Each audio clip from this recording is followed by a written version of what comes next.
to the channel, guys. Behind me, Mr. Stanley's C7 Z06, previously built. Not sure if it was from another shop or just kind of a do-it-yourselfer at home. Pretty heavily modified, but had its issues. Had a couple misfires, so we had to diagnose it before we actually dove into adding what we call, our 1,000 horsepower package to it. It came already with a bigger supercharger on it, but when we got into diagnostics, we found out had a few bad lifters in it, push rod length was wrong, and a few other little things wrong. Again, not bashing some other shop if they did it.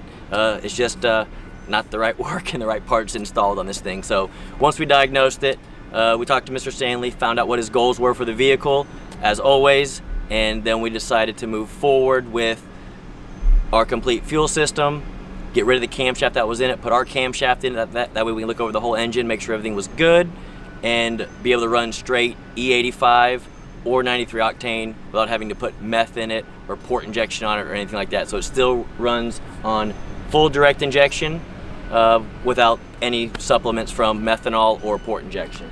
So not only did we make good power with this thing, in my opinion, we got it to look super pretty under the hood. And if Jason behind the camera here has pictures of before what it looked like versus now, night and day difference.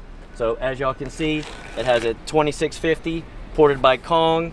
It has our custom grind cam package, stainless steel headers. We went ahead and upgraded because of the horsepower. We put a monster triple disc clutch in it, complete breather system on it, and then we got the blower speed where we wanted it, where we felt it would be safe to run straight E85 or 93 octane. And guys, this thing makes over 900 rear wheel horsepower. Again, just put fuel in it and go, and it can be driven anywhere. The torque numbers this thing makes on the street with a stick is so much fun to drive. As soon as you stab it, even at 2,500 RPMs, it throws you in the seat and it goes.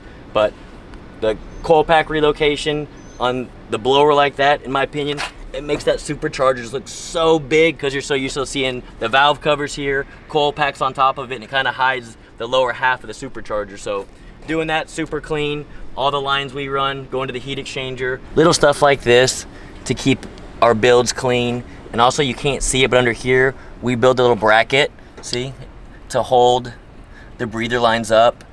Again, it's not about the performance, it's all just about aesthetics as well. I like these cars to look good under the hood as well as good as they run.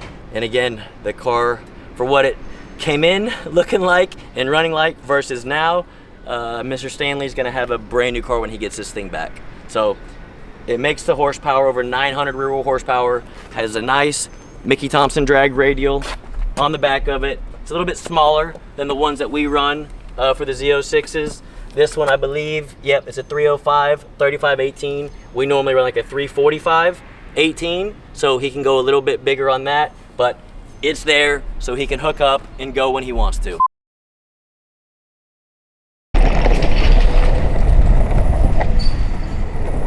You got your battery? It's only 110 degrees out here, Jason. Jesus. Are you filming right now? Yeah. All right, so not sure where I left off, but yes, over 900 rear wheel horsepower, guys. And then the way we get that to add to his was we do 3 pumps in the tank for the fuel system, big bore pump, bigger DI injectors. So again, the way the car came in, the combination just wasn't right to put a big supercharger on it, and the way it was with no fuel system, it just didn't make sense. So again, after talking to the customer, getting his needs and goals for it, that was the route we went, and that's how we can run and make over 900. I think it was like made like 920 rear wheel horsepower on straight E85. Also, I told y'all we did a monster clutch. We also did, which we do on almost all of our manual transmissions, is a beautiful MGW shifter.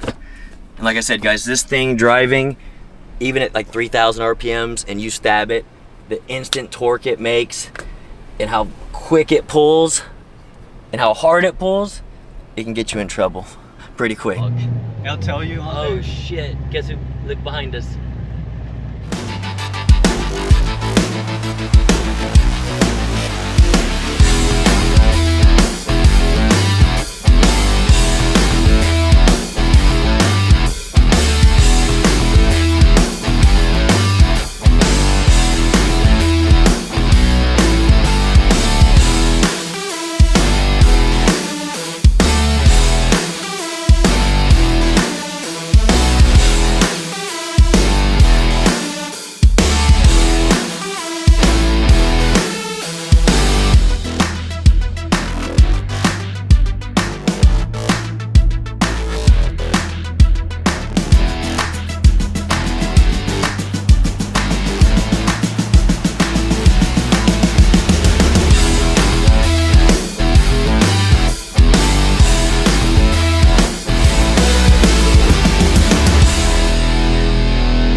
guys, so just wanted to catch you guys up. We're coming towards the end of this build, and I wanted to run you through a couple of the upgrades that we went ahead and did along the way. This vehicle already came to us with a Con-ported Edelbrock E-Force blower and the bigger throttle body and a couple of supporting mods to go along with it. But when we went ahead and baselined it, we noticed it had a cylinder 7 misfire and it was a little low on power. So before we went ahead and modified anything, we went ahead and pulled the motor and went through our diagnostic procedure to see why it was low on horsepower and why it had that cylinder 7 misfire. Upon further investigation, we went through the whole motor and noticed the pushrod length and the lifters were in a wrong combination. So there wasn't enough lift, causing premature lifter failure. We went ahead and did our measurements, put in our cam package with our springs and retainers, and cleaned everything up inside and made sure our lifter throw was correct and mitigated that problem. So in the slew of fixing that problem, we also went ahead and did our late model racecraft billet aluminum valve covers in cold pack relocation.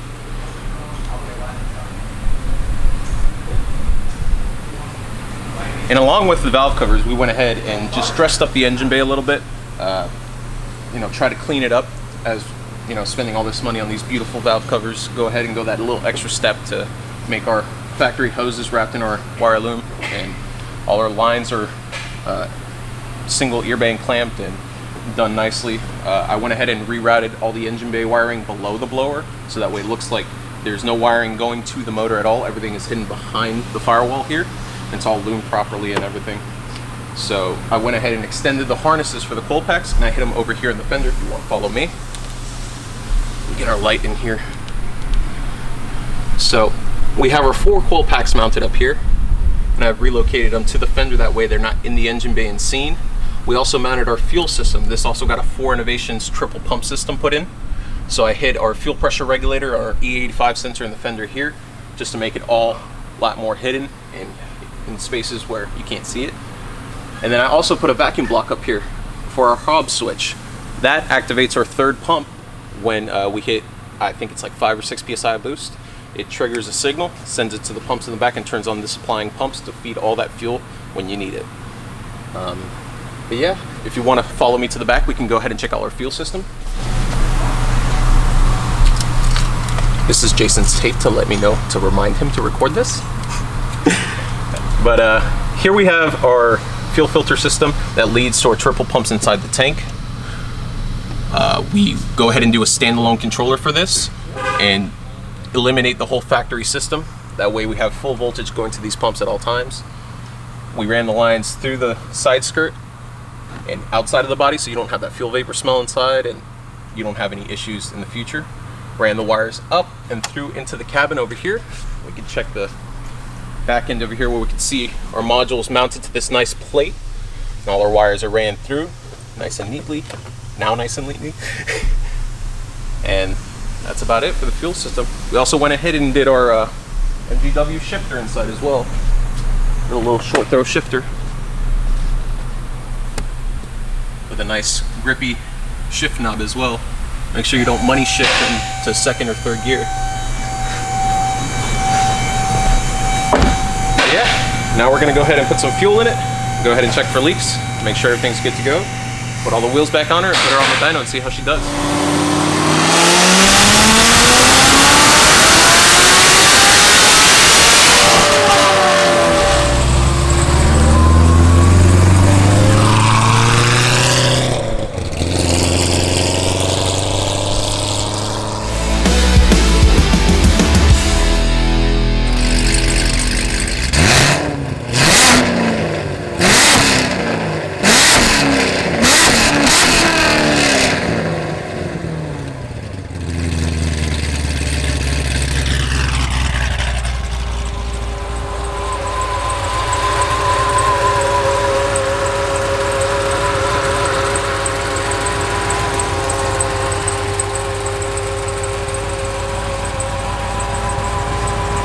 Mr. Stanley, you're gonna have your hands full. I tell people, anything over 750 rear wheel horsepower in a manual car, it's a blast to drive. It puts a smile on your face 24/7 when you're driving it. So hope you enjoy it, and we're gonna get it cleaned up and shipped back to Mr. Stanley.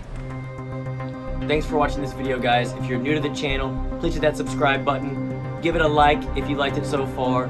And please turn on bell notifications for future content, as we have cool stuff in the pipeline that you're going to want to see. And as always, please comment below.